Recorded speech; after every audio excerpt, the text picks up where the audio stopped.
Zealand! Wake up! You sleep standing up at your desk? What are you doing? Yeah, it allows me to cut out the few seconds between waking up and starting FM. Zealand! What? You haven't done a Save Your Saves in like 3 months. People's saves need help, and they turn to you, and you haven't been there. You're right. We need to save the saves. FM24 is now out, and there are some saves that are in real trouble that have been sent to me. Let's sort them out together. First, we have Viry T. Hi Z, so I'm currently in 2030-31 with FC Den Bosch. I've previously managed to qualify for the Conference League through the Eredivisie playoffs and reached a semi-final. Since then, I seem to have been hovering mid-table with not really being able to break into the top 4 of Ajax, PSV, AZ, and Feyenoord. Each season seems to be the same. Spend my money, make zero progress, and be in debt till the end of the season. I'm trying to break into the top 4 and Europe. I think my recruitment is okay, but could be better. I'm just too attached to the heroes of the save, i.e. Nikolai Muller and Dominic Oros, and I'm not sure they're the people to take me to the top. I'm just trying to get into the top 4 to compete and maybe get better at scouting. Thanks. X. Ooh, I love these types of saves, and I know just the thing to help you. I'm so confident I can help you out that I'm going to save this save while thanking our sponsor for this video, Metaball. So if you've played Football Manager, you've probably played a game like Rocket League before. Now, according to IGN, Metaball is trying to do the same thing, but for basketball. You're going to want to go to the competition, by the way, competition screen. The first time I saw Metaball, it looked to me a lot like Rocket League, except you've got these cool little characters riding around on hoverboards that are slinging the ball around into the different hoops on each end, like basketball, with like this chain thing. It's a really cool gameplay mechanic. You're down in 14th. You're going to want to click on, you said top 4, let's click on PSV. The great thing about Metaball is it's free to play, multiplayer, and fully cross-platform. They're doing open betas on PlayStation and Xbox. It's also, of course, in the Steam store on PC. And if you join the open beta before the end of January, you get access to the premium meta pass, which is great because I'm not the type of person that likes to pay for pass stuff like that. You get a bunch of cool customizable stuff for your characters. And those are items that are never going to come back later in the game. So if you want this cool looking thing, you gotta get it now. And then you get to keep that cool looking thing while everybody else goes, wow, how did he get that cool looking thing? And if you want to figure out what your problem is, go to the senior squad, click on players, set this to contract, and then sort by playing time. And if you think Metaball looks like a good time, you can check the link out in the top of the description. And thank you to them for funding this incredibly important charitable enterprise. Save your saves. Once you reach this point, you want to just click on the top player because this is going to be the most important player on the team.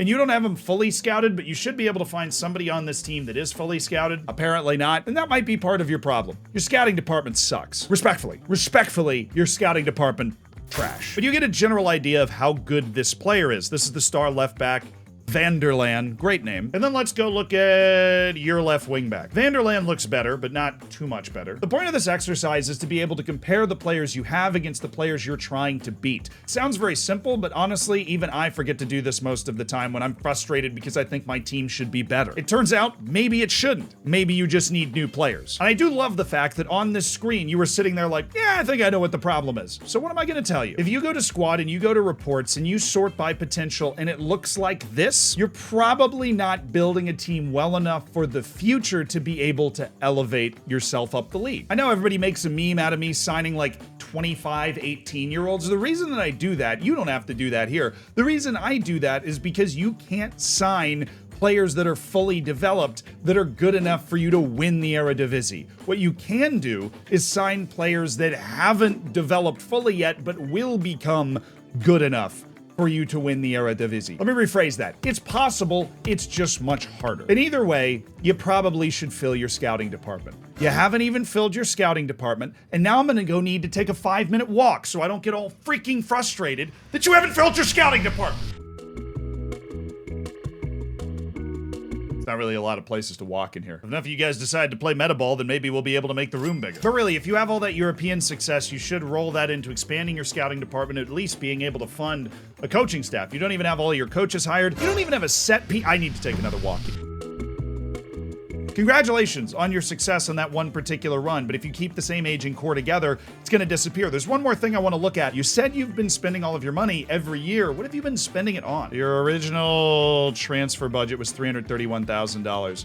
So the argument could be made you're not spending it on anything. Let's go back to last year and look at your purchases. This is the type of purchase you need to be making. This is a genius purchase, and this is the type of purchase that can win you the league. I'm not talking about getting into the top 4. I'm saying this guy will probably be capable of being on a Eredivisie winning team. Decent signing. He's a little bad for the first team right now, but his potential's super high. So I'm sitting here, I'm looking at your freaking team, and I'm like, they're too talented. I'm gonna be straight with you. If your locker room atmosphere is this bad, it is impossible to win at the level you want. It's that simple. This is very simple. Now, if your goal is to finish mid-table and you're slightly below mid-table, there is no reason everybody should be this mad. There isn't. Like, this is insane. We're getting relegated as bad as I've ever seen locker room atmosphere. And there aren't a lot of issues either. I don't know if you're spitting in everybody's coffee, if you're yelling at them for their training every week. Like, I don't know why everybody's so mad. They're all in a bad mood. This is the weirdest dynamic screen I've ever seen. Just do this to everybody. Praise, conduct, love you.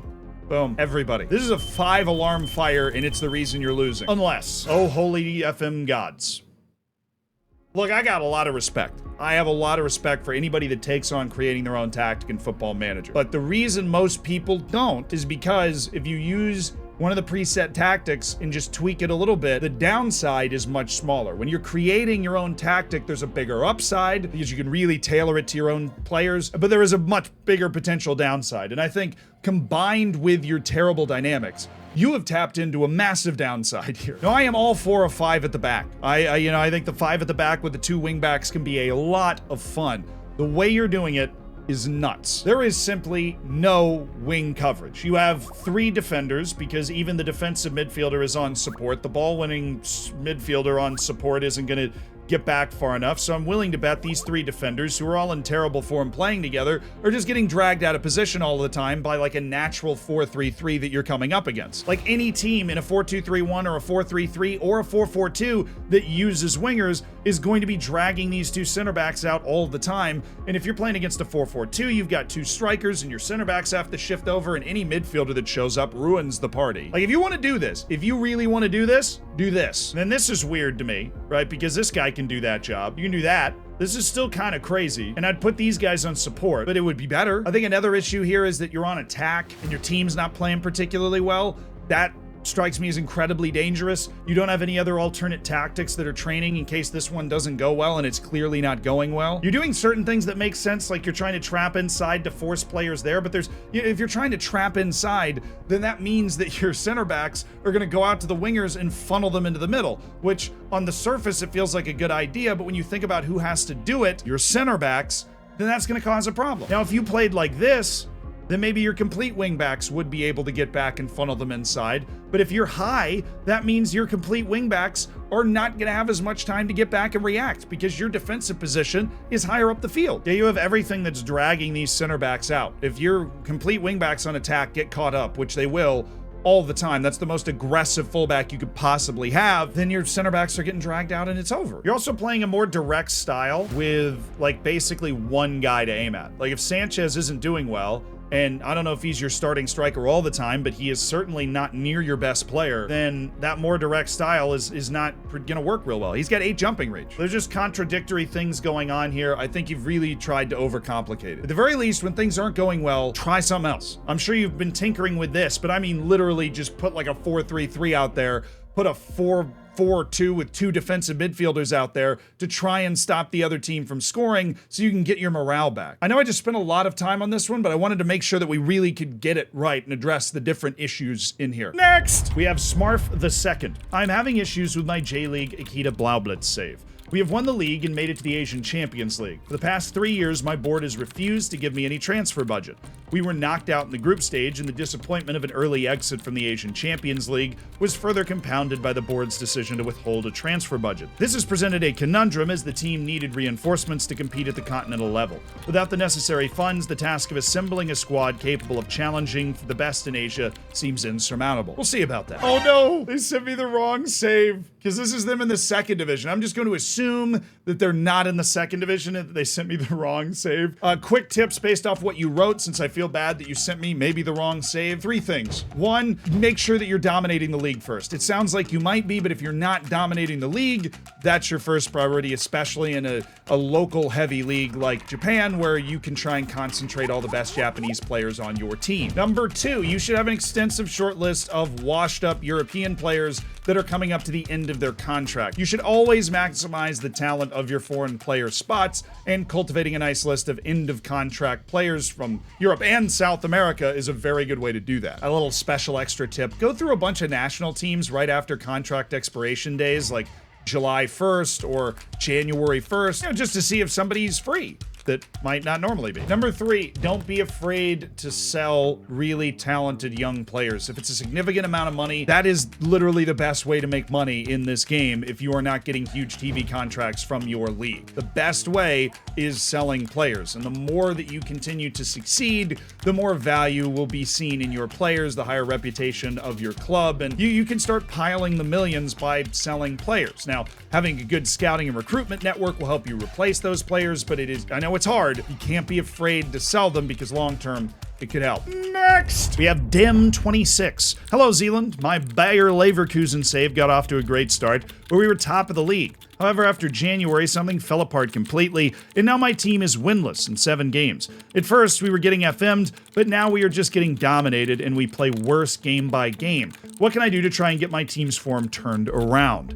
Ooh, a classic mid-season slump. Let's see if it is. Yeah, that's a pretty classic mid-season slump right there. Now, there are 2 options. Either you're getting screwed, or this is a regression to the mean. We're about to find out which one. XG table. You're at the exact amount of expected points you're supposed to be at. So you're not getting like FM to high hell here. You're supposed to be 4th in the league and you're 5th. But very clearly, the issue in this stretch is that you're not scoring a lot of goals. You've got 3 goals in a month, 2 months of matches. That's produced multiple 0-0 draws just on the surface, especially in FM24. There just seem to be more goals in FM24. Oh hell, this is fun. This is a fun tactic. This is wild, but it's fun. But I'll be honest, this may just not be aggressive enough. I mean, you are playing a 7-3 tactic, essentially. You're playing a possession-based 7-3 tactic. I don't know what adjustments you make throughout the course of the game to try and make this more offensive, but I would recommend having a different version of this tactic that is more aggressive. Honestly, it's hard to come up with. Maybe something that looks like this. Oddly can play up here, but I'm assuming you've got a different striker on your team. Something that looks like that. You obviously have no wingers. But if you feel like you're not receiving a lot of pressure from the other team, right? You're in a 0-0 match and you don't feel like there's anybody getting active in this space.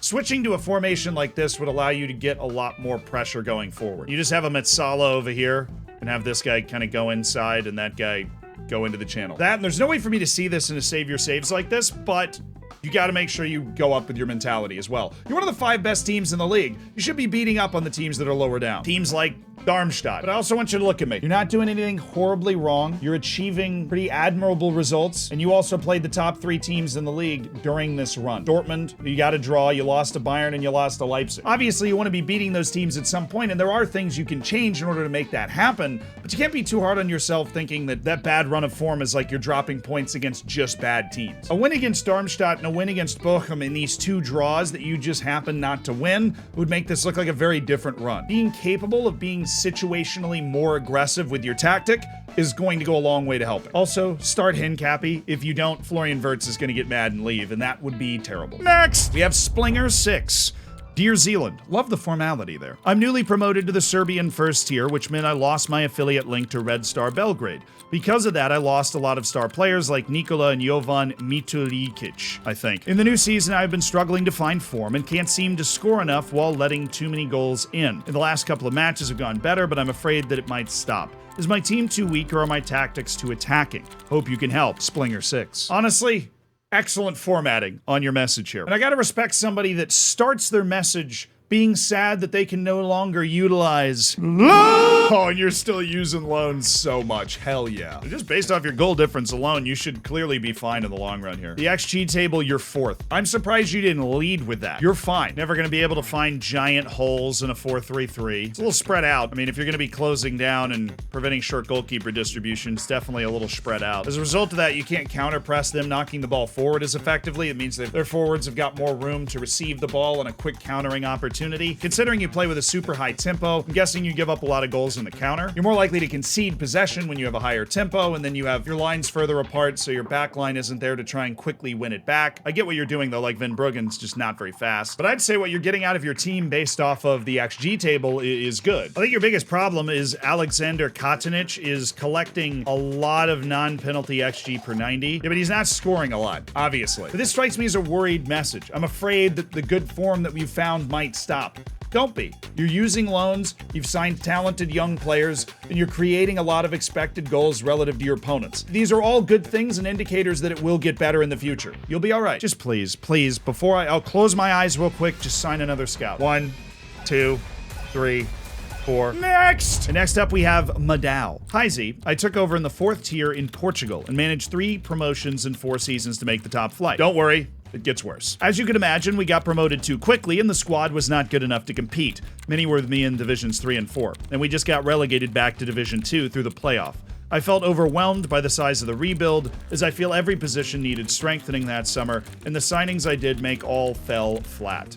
Now, with another rebuild in Division 2 looming and another rebuild needed, I feel overwhelmed by the job and the fact that the club has been in debt since I started. I don't think the tactic is an issue, just need better players, though the goals dried up at the end of the season. First of all, I'd like to congratulate you on a very successful run up to the top division. You are in some ways DJ Khaled suffering from success. Another one. But it's a different skill set building a team to win in Division 4 than it is building a team to win in Division 1. And based off what it sounds like, if you had a lot of the same players on your team from Division 3 and Division 4, you had one of the most common diseases in the football manager community. You couldn't let go. It is hard. I have a whole Saints document where we honor some of the greatest players in the history of my saves on stream. If you want to watch my streams, of course, I'm normally playing Football Manager. It's on Twitch, link in the description. But at a certain point, I have to let those guys go. Now, I've played in Portugal, so I know the level that it takes to compete in the top flight. And I can tell you right now, well, this guy is definitely a good player in the 2nd division. He's not a good player in the 1st division. But it also sounds like you know that. So I'm here to tell you something else. You don't have to win the league the first year you're there. That's rare, honestly. You deserve to be in the relegation playoff. This is right where you're supposed to be. Tactic is fine, even though I never really loved shoot on sight. I find it's more effective when you're a Manchester City type team trying to score around a team that's parking a bus instead of a team that, you know, might not have the shooting quality relative to the goalkeepers that they're going up against. A standard tactic, but not one that I imagine would cause huge problems if you had the talent. I think a big issue is you lost the locker room. You got to make sure you give encouraging team talks. You got to make sure you praise conduct. You got to make sure that you praise training and yell at players for bad training. Anytime your team does something good, if you're not losing at halftime, go in and say, yeah, good job, good work. Anything to lift their spirits. It's a completely different approach to player management than when you're like winning leagues. But to your biggest concern, I'm looking at your shortlist and you only have a default shortlist. And that default shortlist is composed mostly of players whose contracts are not expiring. As somebody that has taken a team from the 4th flight of Portugal all the way to the top of the Portuguese leagues, personally, you can sign free players almost exclusively until you're in the top half of the Portuguese league and be very competitive. So your rebuild starts with this. You go to scouting, you go to recruitment focuses. You create a recruitment focus. You make sure that it's not just the tactic you're working with, but any position anywhere. You go here or here, whatever you feel comfortable with. Make this a top priority.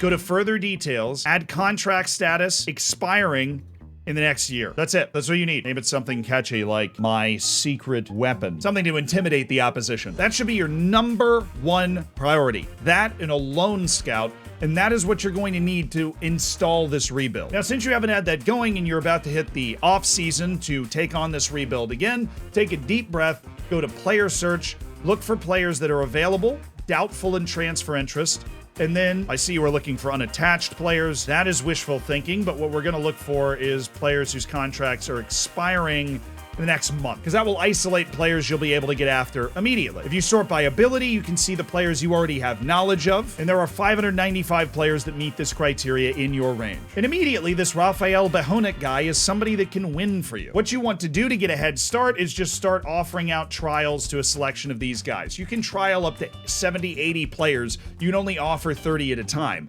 So try and get as many trials out as you can. I've had more than 100 players on trial in my save on Twitch right now. You can't do more more than 30 at a time. I don't know if it's broken or, you know, we're really just running up a tab on the train card. It's fine. That's a thing, right? I'm American. We don't have trains. And since most of these guys you don't have any knowledge of, here's an extra tip. Go to additional conditions on the player search. Go to international caps, and just enter 1. Then you can sort by nationality, and it will isolate countries where having 1 cap is really impressive. Like, no offense to the Afghani national team, not as impressive as like, wow, our Mobile's available. That guy has 51 caps for Australia. You already have knowledge of him though. So how about Philip Moine, who has 7 caps for the Austrian national team? Sure, he's a little old, but you're in the 2nd division of Portugal. This also works with youth national team appearances. Let's go with like 1 youth national team appearance for good national teams like Denmark, Christian Odegaard. And then you can try and isolate those particular players and offer them trials to expedite your scouting, speed it up. But until you become a solidified mid-table or above team in the top Portuguese league,